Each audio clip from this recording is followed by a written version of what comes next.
निलेश चव्हाण संदर्भातलीच आताची सर्वात मोठी बातमी। पिंपरी चिंचवड पोलीस निलेश चव्हाणच्या घरी गेलेले आहेत। निलेशला घेऊन पोलीस कर्वेनगरच्या घरी दाखल झाले आहेत। निलेशकडे असलेले 2 मोबाईल जप्त करण्यासाठी पोलीस त्याला घेऊन घरी दाखल झालेले आहेत। वैष्णवी हगवणे हिची सासू लता हगवणे आणि करिश्मा हगवणे या दोघींचे मोबाईल निलेश चव्हाणकडे होते, त्याची जप्ती करण्यासाठी पोलीस दाखल झालेले आहेत।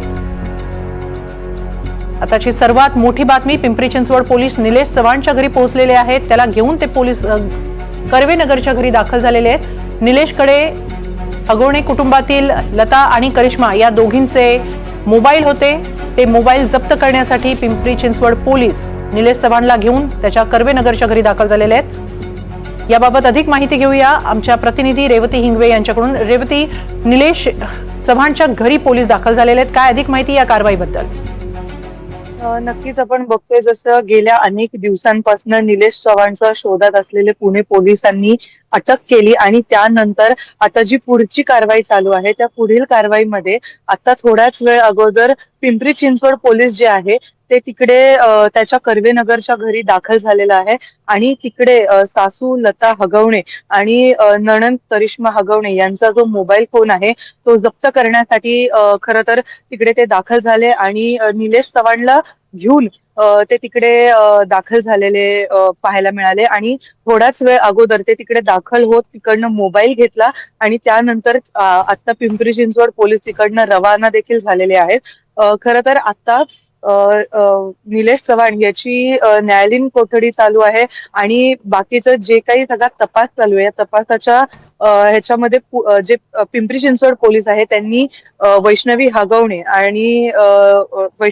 यांची सासू आणि त्यांची जी नणंद आहे त्यांचा मोबाईल फोन घेण्यासाठी अधिकची जी माहिती आहे त्यातनं जी काही समोर येईल त्याच्यासाठी ही सगळी कारवाई करण्यात आलेली आहे। तर आता नक्की त्यातनं काय निष्पन्न होतं हे पाहणं महत्वाचं असणार आहे, कारण असं देखील म्हणलं जातं की त्यातनं काही जे महत्वाचे मुद्दे आहेत किंवा काही जे समोर न आलेल्या बाबी आहेत ते देखील समोर येण्याची शक्यता आहे। तर आता जेव्हा त्यांचे मोबाईल जप्त झालेले तर त्यातनं नेमकं काय निष्पन्न होतं हे पाहणं महत्वाचं ठरणार आहे।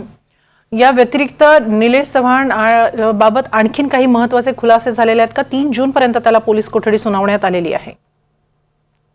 आता सद्यस्थितीला तरी खरं तर तो निलेश चव्हाण जो आहे तो कोठडीत आहे आणि जी कारवाई आहे पोलिसांकडनं ती आता चालू आहे आणि त्या अनुषंगाने तपास देखील चालू आहे। जसं मी मगाशी या गोष्टीचा उल्लेख केला की जे काही मोबाईल फोन मधला जो डेटा आहे तो डेटा त्यातनं मिळतो का आणि अजून काही खुलासे होतात का या सगळ्या प्रकरणामध्ये, याकडे खरं तर सगळ्यांचं लक्ष आहे आणि त्या अनुषंगाने आता पुणे पोलीस आणि पिंपरी चिंचवड पोलीस हे कारवाई करत आहे।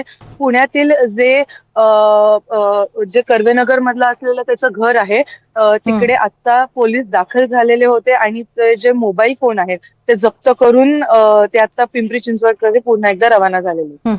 नक्की, धन्यवाद रेवती आपण दिलेल्या या सविस्तर माहितीबद्दल।